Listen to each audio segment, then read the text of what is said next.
Hi, my name is Brett Peterson. I have the joy to be the first week's presenter for this current events assignment. So, as I was doing the reading this week, one part stuck out to me that was from the second primary source. U.S. diplomat George F. Kennan warns of an implacable enemy, 1946. On page 6, it's paragraph A, he says that he's saying what the Soviets are going to do to get their aims across. It says, to undermine general political and strategic potential of major Western powers, efforts will be made in such countries to disrupt national self-confidence, to hamstring measures of national defense, to increase social and industrial unrest, to stimulate all forms of disunity. So that sounds a lot like today, stimulating all forms of disunity.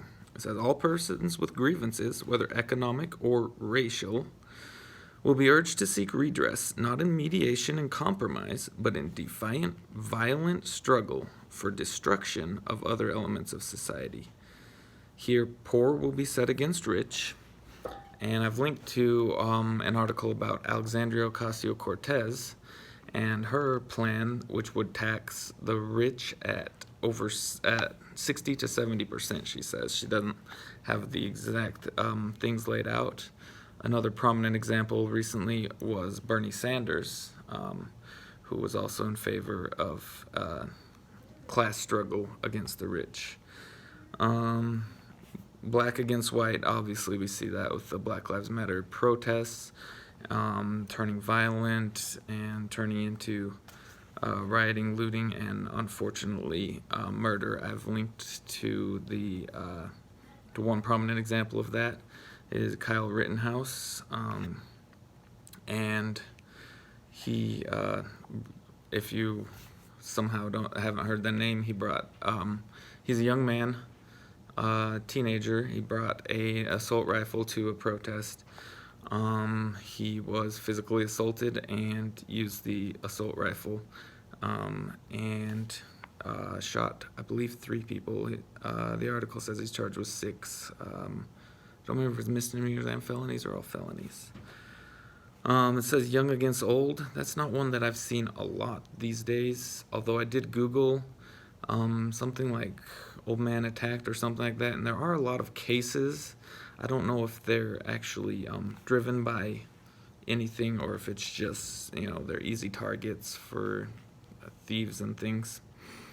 Newcomers against established residents, etc. And we see that with Donald Trump and our party, his party, saying, wanting to tighten up our immigration system. So it's not so much the newcomers against the established residents as the established residents against the newcomers in that case. But we can see that these things are still going on today. It is my belief that they're not just grassroots, but that they're driven by the same organization that still wants global communism.